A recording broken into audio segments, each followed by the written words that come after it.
Welcome back to arts and spiritual. எல்லோரும் எப்படி இருக்கேள்? நான் நல்லா இருக்கேன். எல்லோரும் நல்லா இருக்கேன்னு நினைக்கிறேன். இன்றைக்கி நம்ம சேனலில் ஒரு இன்ட்ரெஸ்டான ஒரு வீலாக் பார்க்கலாம் வாங்க. வெயில் காலம் ஆரம்பிச்சிருது, இருந்தாலும் காலம்பரை போல் பனி தெரிய தான் செய்யுது. காலம்பரே பாருங்க, தெரியுதுதான்னு தெரியல உங்களுக்குலாம். கோமாதா தரிசனம் காலம்பரே நமக்கு கிடச்சிருது. சூரிய பகவானும் வந்துட்டார். கிளம்புற எழுந்தோடனே சூடாக ஒரு தூத்தும் ஒரு டம்ளர் வெந்நீர்த்தும் குடிக்கிறது உடம்புக்கு அவ்வளோ நல்லது. உடம்பு ஃபுல்லாமே எனர்ஜியாக சுறுசுறுப்பாக வச்சுக்கணும். ஸோ தினமே கிளம்புற எழுந்துட்டு பல் தேய்ச்சிட்டு ஒரு டம்ளர் வெந்நீர்த்தும் குடிக்கணும் கட்டாயமாக. தண்ணியில் வந்து நான் ஜீரகம் போட்டிருக்கேன். நீங்கள் ஜீரகம் போடாமல் கூட குடிக்கலாம். ஆனால் ஒரு டம்ளர் தினமே குடிச்சிருக்கோம். வெந்நீர் தூத்தம் குடிச்சிட்டேன். இப்போ அடுத்து பால் காய்ச்சி வச்சாச்சு. பால் ஆறின பிறகு ஒரு டம்ளர் காப்பி குடிக்க போகிறோம். நீங்களும் காப்பி சாப்பிட வாங்குவோம் நம்ம அதுக்கு. பால் பொங்கி வருது, காப்பி குடிக்கிறதுக்கு ரெடி பண்ணிக்கலாமா? அணைச்சிட்டு அடுப்பு அணைச்சிண்டாச்சு. ஃபஸ்ட்டு தேவைக்கேற்ப டிகாஷன் விட்டுக்கணும். நார்மலாக காஃபி எல்லாருக்கும் போட தெரியும். நான் எப்படி போடுறேன் அப்படிங்கிறத அவங்கள்ட்ட சொல்கிறேன். நாட்டு சக்கரை தான் ஆட் பண்ணுறேன், சும்மா கொஞ்சமாக ஒரே ஒரு ஸ்பூன். அப்புறம் காய்ச்சின பால் அது விட்டுக்கணும்.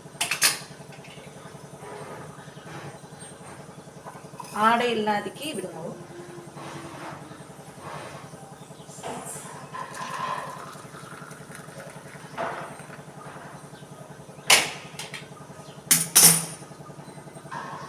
கொஞ்சமாக டிகாஷன் விடணும், கம்மியாக இருக்குது.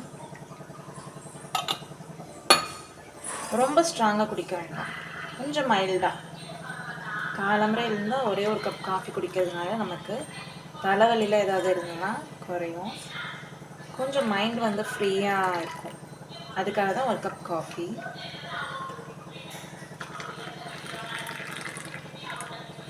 ஸ்ட்ராங்காக காஃபி. நீங்களும் நம்ம அதுக்கு காஃபி குடிக்க வாங்குவோம். இன்றைக்கி வெள்ளிக்கிழமை அப்படிங்கிறதுனால காலம்பரே நேரத்தில் குளிச்சுட்டு சுவாமிக்கெல்லாம் பூ வச்சுட்டேன். சுவாமியோட காரியங்கள் கொஞ்சம் நேரம் பார்ப்போம் அப்படின்னு. பொதுவாகவே பார்த்தீங்கன்னா வெள்ளிக்கிழமையில் நாம் செய்யும் வழிபாடுகள் சுக்கிரனன் அருளும் மகாலட்சுமியோட அருளும் நமக்கு ரொம்ப பரிபூர்ணமாகவே கிடைக்கும். இன்றைக்கி வெள்ளிக்கிழமைங்கிறதுனால காமாட்சி அம்மனுக்கு பூஜை பண்ணி நைவேத்தியம் பண்ணினது. அதே போல் வெள்ளிக்கிழமையில் சுக்கிரஹோர நேரத்தில் இல்லையா, காலம்பரை பார்த்திங்கன்னா 6 to 7, மத்தியானம் 1 to 2, நைட்டு 8 to 9. செவ்வாய் ஓர மாதிரியே வெள்ளிக்கிழமை அந்த சுக்கிர ஓரன்னு சொல்லுவாள். அந்த நேரத்தில் நம்ம வந்து சுவாமி வழிபடுறது ரொம்ப நமக்கு வந்து பரிபூர்ணமான சுவாமியோட அருள் கிடைக்கும். வெள்ளிக்கிழமை சுக்கிர ஓர நேரத்தில் மகாலட்சுமிக்குரிய ஸ்லோகம், சுக்கிரனோட காயத்ரி மந்திரம் இதெல்லாம் சொல்கிறதுனால நமக்கு பரிபூர்ணமாக மகாலட்சுமியோட அருள் கிடைக்கும். அந்த ஸ்லோகம் உங்களுக்கு இதோ போடுறேன் பார்த்தீங்கன்னா. இந்த ஸ்லோகத்தை நான் சொல்லித்தரேன் எப்படி உச்சரிக்கணும் அப்படிங்கிறது. பார்த்தீங்கன்னா, ஓம் அஸ்வத்வஜாய வித்மகே தனுர் அஸ்தாய தீமகி தன்னோ சுக்கர பிரசோதயாத். இந்த ஸ்லோகத்தை 108 முறை கூட சொல்லலாம், 3 முறையும் சொல்லலாம், 11 முறையும் சொல்லலாம். உங்கள் நேரத்துக்கு தகுந்த மாதிரி நீங்கள் சொல்லி சுவாமிக்கு வழிபடலாம். இன்றைக்கி என்ன ரெசிபி பார்க்க போகிறோம்னா கீரை வச்சு தான். என்ன கீரை பார்த்தீங்கன்னா தெரியும், முளைக்கீரை வச்சு கூட்டு பண்ணலாம், மசியல் பண்ணலாம், மிளகுட்டல் பண்ணலாம். நான் இன்றைக்கி கேரளா ரெசிபி மிளகுட்டல் தான் பண்ணி உங்களுக்கு காட்ட போகிறேன். அதுக்கு முளைக்கீரை ஒரே ஒரு கட்டு எடுத்து ஆஞ்சு நறுக்கி வச்சுட்டுருக்கேன். ஒரு பழம் தக்காளி எடுத்துட்டுருக்கேன். அப்புறம் திருவின தேங்காய் ஒரு மூடி மட்டும் எடுத்துட்டா போதும். அப்புறம் துவரம் பருப்பு அது காட்டுறேன்.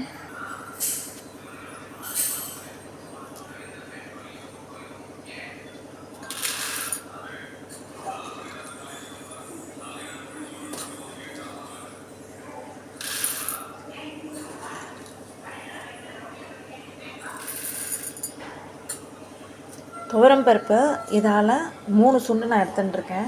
நீங்கள் ஆற்றுல மனுஷா எவ்வளோ இருக்காலோ அதுக்கு தேவைக்கேற்ப நீங்கள் எடுத்துக்கோங்க. நான் 3 சுண்டு எடுத்துட்டுருக்கேன். இதை நல்லா அலம்பிட்டு வாஷ் பண்ணி இதை வேக வைக்கணும். அதுதான் ப்ராசஸ். இப்போ வாங்க வேக வச்சுட்டு நம்ம பார்க்கலாம். பருப்பு வந்து வேக வைக்க போகிறேன். தேவையான அளவுக்கு தண்ணி விட்டுன்ட்டேன். இப்போவே மஞ்சள்தூள் போட்டேன்னா குக்கர் சவுண்டு வரும்போது என்ன ஆகுதுன்னா பொங்கி வழியிறது. அதனால் ஃபஸ்ட்டு பருப்பை வேக வச்சு எடுத்துட்டுலாம், அப்புறமா நம்ம கீரை போடும்போது மஞ்சள்தூள் ஆட் பண்ணிக்கலாம்.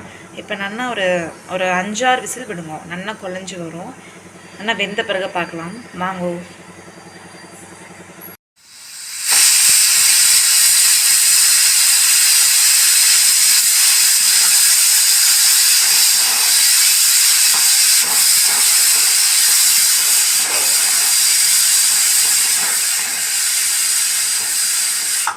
பருப்பு வேக வச்சுருந்தோம் இல்லையா, நல்லா குழைய வெந்துருது. பார்த்தா தெரியும். இந்த பக்கம் பார்த்தீங்கன்னா நான் கீரை நல்லா 2-3 தடவை அலம்பி வாஷ் பண்ணி வச்சுட்டுருக்கேன். நம்ம கீரையை வந்து அப்படியே கொஞ்சமாக போட்டுடலாம்.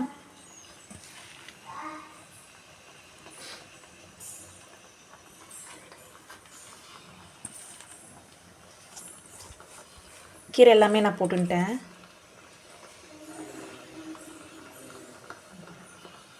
இந்த பக்கம் அடுத்து இதுக்கு தேவையான அளவு உப்பு போட்டுருங்கோ. இந்த அளவு போரும் நான் எடுத்துட்டுருக்கேன். இன்னும் கொஞ்சம் கூட போட்டுக்கலாம். கீரை வந்து வெந்ததுன்னா கொஞ்சமாகிடும், அதனால் கொஞ்சமாக பார்த்துட்டு உப்பு போட்டுக்கோங்க, அவசரம் இல்லை.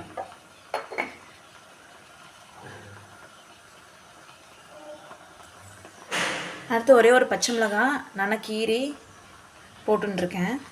ஒரே ஒரு தக்காளி பழத்தை நானாக பொளந்து போட்டுருக்கேன். இப்போ நீங்கள் மஞ்சத்தூள் எல்லாமே சேர்த்துக்கலாம்.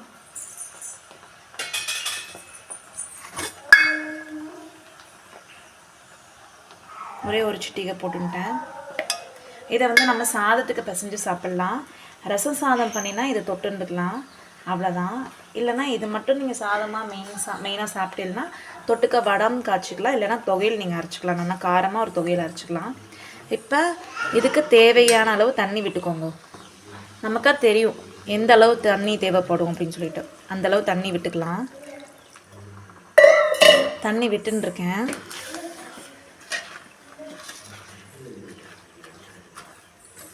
பச்சை மிளகா தான் இதுக்கு காரம், வேறு காரம் எதுவும் போட வேண்டாம். மறுபடியும் குக்கர்லேயே நம்ம இன்னொரு 3 சவுண்டு விட்டுக்கோங்க போகிறோம். போட வேண்டியது எல்லாமே போட்டாச்சு. அரைக்க எல்லாம் எடுத்து வச்சுருக்கேன் பாருங்க. தேங்காய், 2 பச்சை மிளகாய், கொஞ்சம் மிளகு ஜீரகம் எடுத்துக்கணும். அதுக்குள்ளே இது வந்து நல்லா வேகட்டும். வெந்த உடனே பார்க்கலாம். கீரை மிளகுட்டல் ரெடி பண்ணிகிட்டு இருந்தோம். இப்போ 3 சவுண்டு வந்து நான் வந்து அணைச்சிட்டேன். பார்த்தீங்களா, உங்களுக்கே தெரியும். இந்த பக்கம் வந்து இதுக்கு தேவையான பொருளை வந்து நானே மிக்சியில் அரைச்சிட்டேன். தேங்காய், பச்சை மிளகா, மிளகு, ஜீரகம், அவ்வளோதான். அரைச்சது உங்களுக்கு நான் காட்டலை. இப்போ என்ன பண்ணணும், இந்த அரைச்ச விழுதை வந்து இதில் விட்டுன்றணும். தேங்காய் அரைச்சி விட்டனால லைட்டாக ஒரே ஒரு கொதித்த பிறகு நம்ம அணைச்சிடலாம். இதுக்கு மெயின் என்ன பார்த்தீங்கன்னா தேங்காய் எண்ணெயில் தாளிப்பு போடணும், அதுதான் ரொம்ப மெயின். சாதமாக நம்ம பிசைஞ்சு சாப்பிட்றதுனால கொஞ்சம் தண்ணியாக இருந்தால் பரவாயில்ல. ஏன்னா கீரை தொட்டுன்னு சாப்பிட்டா கொஞ்சம் வந்து கெட்டியமாக இருக்கணும். இது வந்து நம்ம சாதத்தில் பிசைஞ்சு சாப்பிட்றோம் இல்லையா, இந்த அளவுக்கு நமக்கு தண்ணி விட்டுக்கலாம். உங்களுக்கு தேவையேற்ப விட்டுக்கோங்க. பார்க்கவே எவ்வளோ நல்லா இருக்குது பார்த்தீங்களா. இப்போ ஃபைனலாக தேங்காய் எண்ணெயில் நான் தாளிப்பு போட போகிறேன். தேங்காய் எண்ணெயில் கொஞ்சமாக கடுகு, ஒரே ஒரு மிளகாத்தூள் போட்டுருக்கேன்.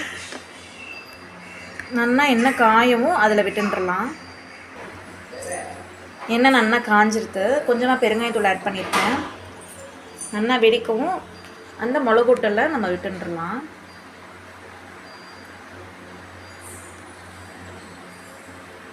நல்லா நின்று பொறுமையாக காய விடணும். கடுகெல்லாம் போட்டிருக்கோம்னா அது வெடித்த பிறகு தான் நம்ம போடணும், இல்லைன்னா கசக்கும். அதுக்காக தான் கொஞ்சம் வெயிட் பண்ணுங்கள், அவசரப்படக்கூடாது. சவுண்டு இப்போ கேட்குது, வெடிக்கிறது. அடுப்பை அணைச்சிட்டு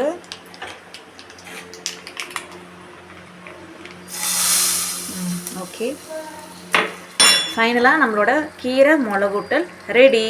இது மாதிரி ரெடி பண்ணி பார்த்துட்டு எப்படி இருக்கிறதுங்கிறத எனக்கு மறக்காமல் கமெண்ட்ஸ் பண்ணுங்க. தான் நம்ம எங்கே வந்திருக்கோம் அப்படின்னு பார்த்தீங்கன்னா நம்ம அது பக்கத்தில் இருக்க ஒரு சிவன் கோவில் தான்.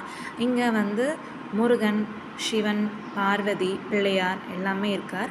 ரொம்ப பூஜைகள் எல்லாமே ரொம்ப சிறப்பாக பண்ணுவார் இந்த கோவில் உள்ள மாமா.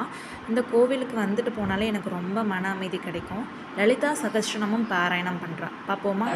ரூபிணி, நித்ய வீரேஸ்வரி, அவ்யா மகாபிரளய சாட்சினி, ரூபிணி, ரூபிணி,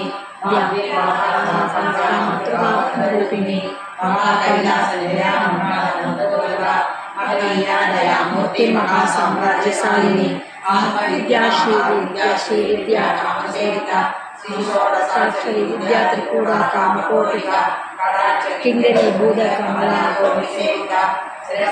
தஸ்மிவாச்சனம்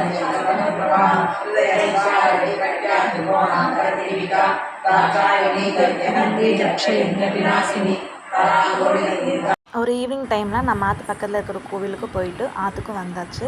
இந்த வீடியோ இதோட முடிஞ்சுது. இந்த வீடியோ உங்களுக்கு பிடிச்சதுன்னா மறக்காமல் லைக் பண்ணுங்கள், ஷேர் பண்ணுங்கள், மறக்காமல் சப்ஸ்கிரைப் பண்ணுங்கள். உங்களுக்கு எதாவது டவுட் இருந்துச்சுன்னா கண்டிப்பாக கமெண்ட் பண்ணுங்கள்.